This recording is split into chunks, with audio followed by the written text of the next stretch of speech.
আসসালামু আলাইকুম। নিজেকে না বদলালে কেউ আপনাকে বাঁচাতে আসবে না। এই পৃথিবীতে কেউ আপনাকে এসে সফল করে দিয়ে যাবে না। কেউ এসে আপনাকে টেনে তুলবে না, যদি আপনি নিজে উঠে দাঁড়াতে না চান। জীবনের লড়াই আপনাকেই লড়তে হবে, একদম একা। কেউ আপনাকে কিছু দিতে বাধ্য না। আপনার বাবা-মা আপনাকে জন্ম দিয়েছেন, মানুষ করেছেন।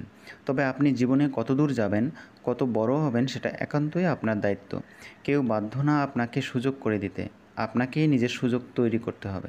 পৃথিবী কঠিন। আপনি যদি দুর্বল থাকেন তো শেষ। জীবন কারো জন্য থেমে থাকবে না। আপনি ব্যর্থ হলে খুব বেশি মানুষ ১ মিনিটও সময় দেবে না আপনার জন্য। এই দুনিয়ায় টিকে থাকতে হলে আপনাকে মজবুত হতে হবে, মানসিকভাবে, মানসিকতায়, সিদ্ধান্তে। না হলে পৃথিবী আপনাকে গিলে ফেলবে, একটুও দয়া করবে না। কষ্ট হবে কিন্তু কেউ দেখবে না। হয়তো আপনি রাতে জেগে পরিশ্রম করছেন, একা লড়াই করছেন, কাঁদছেন, কিন্তু কেউ তা দেখবে না। মানুষ শুধু ফলাফল দেখতে চায়, আপনার পরিশ্রম নয়। তাই নীরবে লড়াই করুন, জেতার পর সবাই দেখবেই। বারবার ক্ষমা চাইলে পিছিয়ে পড়বেন। যদি আপনি সবসময় অজুহাত দেন যে সময় পাইনি, পরিস্থিতি খারাপ ছিল, ভাগ্য সহায় ছিল না, তাহলে আপনি কখনোই এগোতে পারবেন না। ভিকটিম মাইন্ডসেট মানে নিজেকে সবসময় দুর্ভাগা ভাবা। এটা আপনাকে কেবল পিছিয়ে দেবে, কিছুই দেবে না।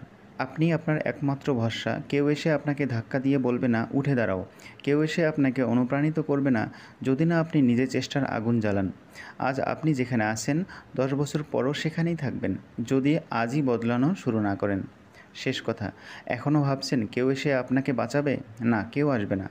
আপনাকেই নিজেকে বাঁচাতে হবে। নিজের ভিতরের আগুন জ্বালান, কারণ একমাত্র আপনিই পারেন নিজেকে বদলাতে। আসসালামু আলাইকুম।